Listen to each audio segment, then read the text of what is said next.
हमारे वीडियो अंग्रेजी में देखने के लिए फॉलो करें हमारा ही दूसरा यूट्यूब चैनल दृष्टि IAS इंग्लिश। दृष्टि IAS के ऑडियो आर्टिकल प्रोग्राम में आपका स्वागत है।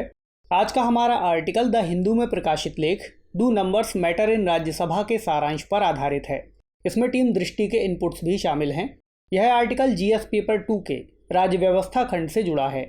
तो आइए लेख की शुरुआत करते हैं। राज्यसभा के 68 वर्ष, प्रासंगिकता और चुनौतियां। भारतीय संसद का एक सदन होने की वजह से राज्यसभा हमेशा ही चर्चा में रहती है। हाल में यह 2 वजहों से चर्चा में है। पहली वजह तो यह कि संसद के इस उच्च सदन ने बीते 13 मई को अपनी 68वीं वर्षगांठ मनाई। 13 मई 1952 को इस सदन का पहला सत्र आयोजित हुआ था। दूसरी वजह यह है कि राज्यसभा की खाली सीटों पर चुनाव होने के कारण इन दिनों यह सदन चर्चा का विषय बना हुआ है। एक बार चुनाव स्थगित कर देने के बाद अब 19 जून को 18 सदस्यों के चुनाव की घोषणा केंद्रीय चुनाव आयोग ने की है। लिहाजा राजनीतिक पार्टियां जोड़ तोड़ में लग गई हैं। हालांकि लोकतंत्र को मजबूत करने के लिए एक रचनात्मक सदन के तौर पर राज्यसभा का गठन किया गया था, लेकिन हालिया वर्षों में इस पर व्यवधानकारी सदन होने का इल्जाम लगता रहा है। बात चाहे इसकी उत्पादकता की हो या किसी भी बिल पर बहस की, यह सदन लगातार पिछड़ रहा है। फिर जिस अलग तरह के सदस्यों की कल्पना इस सदन के लिए की गई थी, उसमें भी कामयाबी मिलती नहीं दिख रही है। ऐसे में इस बात पर मंथन करने की ज़रूरत है कि कैसे इस सदन की उत्पादकता को बढ़ाया जाए। इस बात से भी इनकार नहीं किया जा सकता कि कई प्रकार की चुनौतियों के कारण राज्यसभा की प्रासंगिकता पर ही सवाल खड़े होते रहे हैं। इसके बावजूद राज्यसभा ने कई संदर्भों में अपनी प्रासंगिकता को बनाए रखा है। तो चलिए राज्यसभा से जुड़े इन्हीं पहलुओं पर विचार करते हैं। आइए सबसे पहले राज्यसभा के बारे में जान लेते हैं। भारत में द्वितीय सदन का प्रारंभ 1918 के मॉन्टेग्यू चेम्सफोर्ड प्रतिवेदन से हुआ था। भारत सरकार अधिनियम 1919 में तत्कालीन विधानमंडल के द्वितीय सदन के तौर पर काउंसिल ऑफ स्टेट्स का सृजन करने का उपबंध किया गया, जिसके विशेषाधिकार सीमित थे और जो 1921 में अस्तित्व में आया। गवर्नर जनरल तत्कालीन काउंसिल ऑफ स्टेट्स का पदेन अध्यक्ष होता था। आज़ादी के बाद निर्मित भारतीय संविधान में इस सदन को राज्यसभा का नाम दिया गया, जो कि उच्च सदन के रूप में जानी जाती है। संविधान सभा की पहली बैठक 9 दिसंबर 1946 को हुई और इसने भी 1950 तक केंद्रीय विधानमंडल के रूप में कार्य किया। बाद में इसे प्रोविजनल पार्लियामेंट के रूप में परिवर्तित कर दिया गया। इस अवधि के दौरान केंद्रीय विधानमंडल 1952 में पहले चुनाव कराए जाने तक एकल सदनीय रहा। चुनावों के बाद आज़ाद भारत में राज्यसभा 3 अप्रैल 1952 को अस्तित्व में आई और 13 मई को इसका पहला सत्र आयोजित हुआ। 23 अगस्त 1954 को सदन के सभापति ने काउंसिल ऑफ स्टेट्स का नाम बदलकर राज्यसभा कर दिया। भारत के उपराष्ट्रपति इसके सभापति होते हैं और इसके सदस्यों की अधिकतम संख्या 250 है। संविधान के अनुच्छेद 80 में इस सदन की संरचना की चर्चा की गई है। राज्यसभा भारतीय लोकतंत्र की उच्च प्रतिनिधि सभा है। राज्यसभा का गठन एक पुनरीक्षण सदन के रूप में हुआ है, जो लोकसभा द्वारा पास किए गए प्रस्तावों की जांच करता है। सदन में राज्यों का प्रतिनिधित्व करने वाली राज्यसभा ने अब तक विधायी प्रक्रिया में महत्वपूर्ण भूमिका निभाई है और विधेयकों पर बौद्धिक बहस करने के साथ ही कई अवसरों पर जन विरोधी कानूनों को पारित होने से रोका है। यह एक स्थायी सदन है और हर 2 साल पर इसके 1/3 सदस्य सेवानिवृत्त हो जाते हैं। सदस्यों के निर्वाचन के लिए एक चुनाव प्रक्रिया है, जिसका पालन करते हुए राज्यसभा के सदस्यों का चुनाव होता है। तो सवाल है कि राज्यसभा सदस्यों के चुनाव की क्या प्रक्रिया है। राज्यसभा के सदस्यों को राज्यों के प्रतिनिधि के तौर पर चुना जाता है। मौजूदा वक्त में इस सदन में 245 सदस्य हैं, जिनमें से 233 सदस्यों का निर्वाचन होता है और 12 सदस्यों को राष्ट्रपति मनोनीत करते हैं। मनोनीत होने वाले सदस्य साहित्य, विज्ञान, कला और समाज सेवा जैसे क्षेत्रों से होते हैं। निर्वाचित सदस्यों का चुनाव राज्य विधानसभा के निर्वाचित सदस्य करते हैं। संविधान के अनुच्छेद 80(4) में इसके सदस्यों के चुनाव की चर्चा है। चुनाव आनुपातिक प्रतिनिधित्व प्रणाली के अनुसार एकल संक्रमणीय मत द्वारा होता है। इस विधि को एक उदाहरण के साथ समझने की जरूरत है। उदाहरण के लिए राज्यसभा में बिहार की सदस्य संख्या 16 है और बिहार विधानसभा में कुल 243 निर्वाचित सदस्य हैं।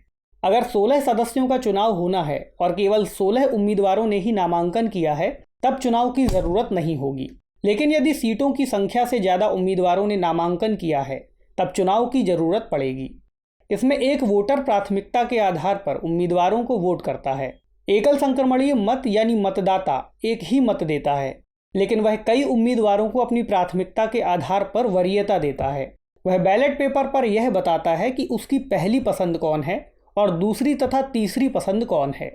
अगर पहली पसंद वाले मतों से विजेता का निर्णय नहीं हो सका तो उम्मीदवार के खाते में मतदाता की दूसरी पसंद को नए एकल मत की तरह ट्रांसफर किया जाता है, इसलिए इसे एकल संक्रमणीय मत कहा जाता है।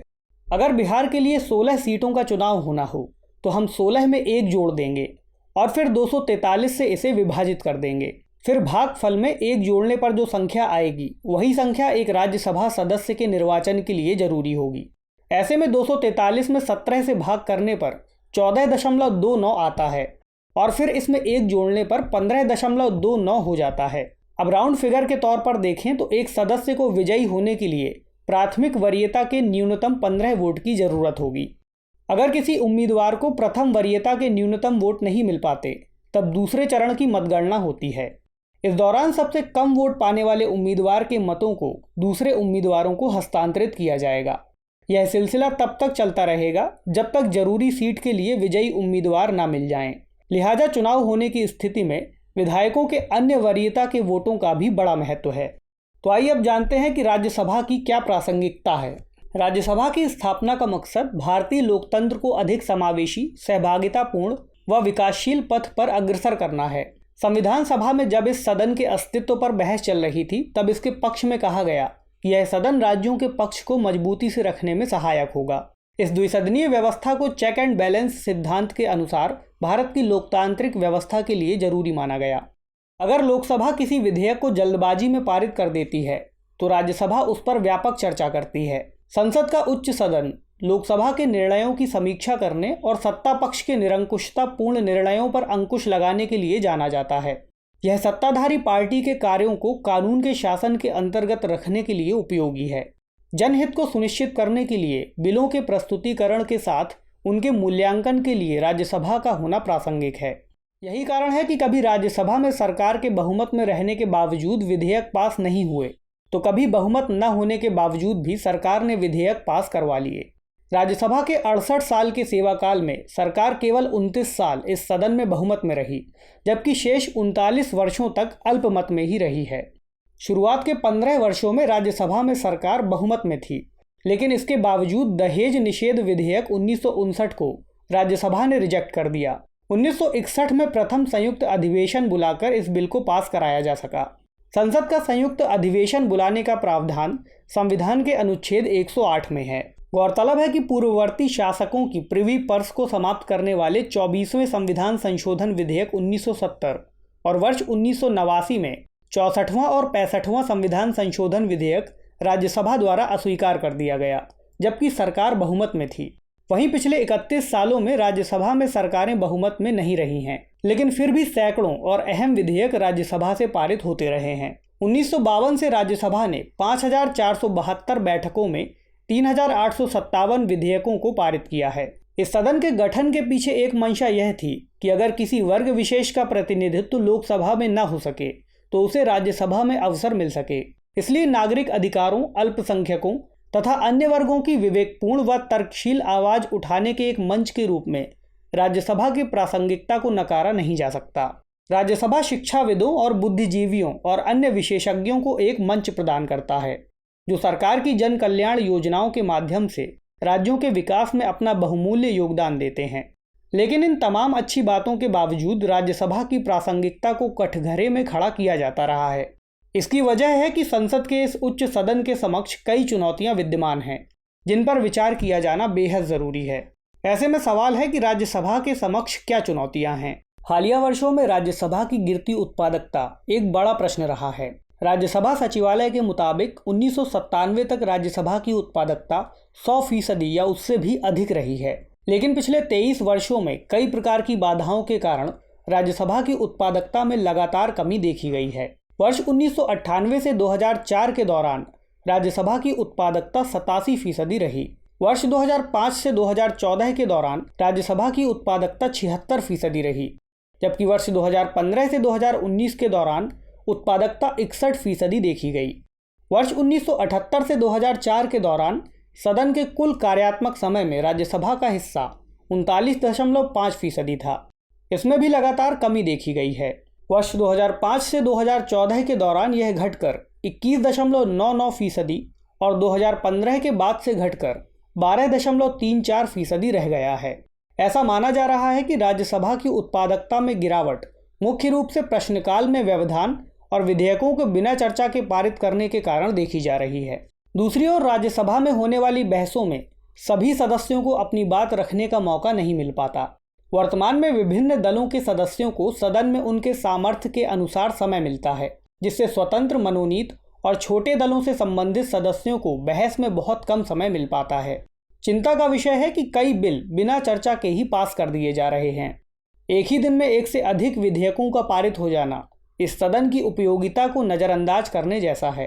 राज्यसभा सचिवालय के मुताबिक प्रत्येक सदस्य के लिए न्यूनतम समय सीमा तय करना उचित है, लेकिन सभी राज्यों को समान प्रतिनिधित्व प्रदान करने के लिए कानूनी राय और राजनीतिक इच्छा शक्ति की जरूरत है। तीसरी चुनौती यह है कि राज्यसभा का गठन रचनात्मकता को बढ़ावा देने के मकसद से किया गया था, लेकिन मौजूदा वक्त में ऐसे लोग इस सदन में आ रहे हैं जिनसे भ्रष्टाचार और बाहुबल को प्रोत्साहन मिल रहा है। योग्य प्रतिनिधियों की बजाय पार्टी के शीर्ष नेताओं की पिछले दरवाजे से संसद में एंट्री करवाने की कवायद राज्यसभा की प्रासंगिकता और इसकी अहमियत से राजनीति को कोसों दूर ले जा रही है। सियासी दलों की इस प्रवृत्ति से कई वर्ग विशेष को इस सदन में उचित प्रतिनिधित्व नहीं मिल पा रहा है और यह भी इस सदन की संकल्पना के विरुद्ध है। तो फिर सवाल है कि क्या हो आगे की राह। राज्यसभा की प्रासंगिकता व भूमिका को तार्किक बनाने के लिए राज्यसभा में कई सुधारों की दरकार है। इसमें कोई दो राय नहीं कि राज्यसभा एवं लोकसभा दोनों सदनों ने वर्ष 1952 के बाद से देश में सामाजिक आर्थिक परिवर्तन लाने में रचनात्मक भागीदार की भूमिका निभाई है।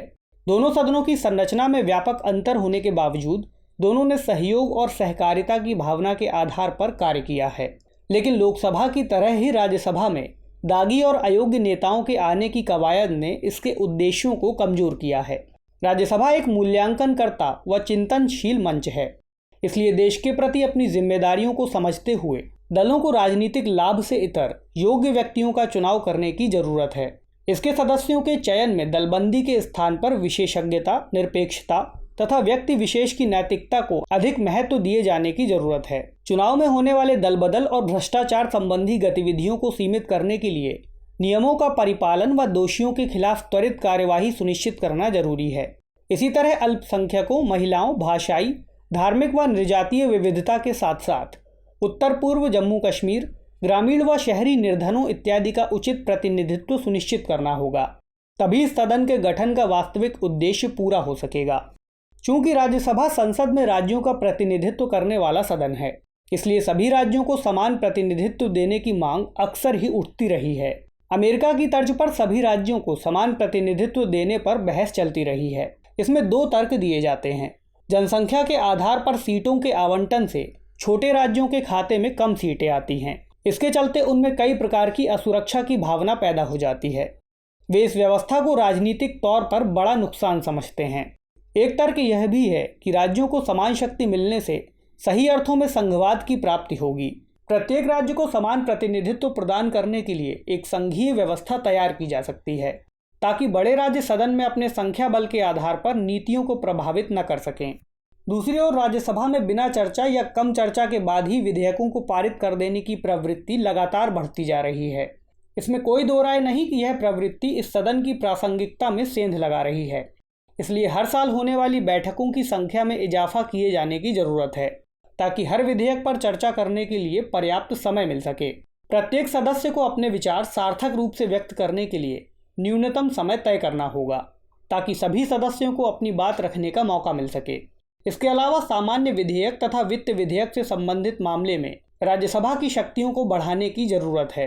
हालिया वर्षों में वित्त विधेयक को लेकर सरकार और विपक्ष के बीच रस्साकशी देखने को मिली है। ऐसे में इन दिक्कतों को दूर करने के लिए राज्यसभा की शक्तियों में वृद्धि करना एक बेहतर कदम हो सकता है। भारतीय राजनीति में उतार चढ़ाव के बावजूद राज्यसभा राजनीतिक, सामाजिक मूल्यों और सांस्कृतिक विविधता का पोषण करने वाली एक संस्था बनी हुई है। इसके अलावा लोकसभा के साथ यह संप्रभु, समाजवादी, धर्मनिरपेक्ष, लोकतांत्रिक गणराज्य जैसी मूल्यों की ध्वजवाहक भी है। लिहाजा राज्यसभा को लोकतंत्र की विघटनकारी शाखा के रूप में नहीं देखा जाना चाहिए, बल्कि भारतीय लोकतंत्र में अपनी महत्वपूर्ण भूमिका को बनाए रखने के लिए राज्यसभा को सक्षम बनाने के प्रयास किए जाने की जरूरत है। तो आइए नोट करते हैं आज का सवाल। राज्यसभा के समक्ष क्या क्या चुनौतियां हैं? संसद के उच्च सदन के रूप में राज्यसभा को अपनी प्रासंगिकता बनाए रखने के लिए किन सुधारों की जरूरत है? परीक्षण कीजिए।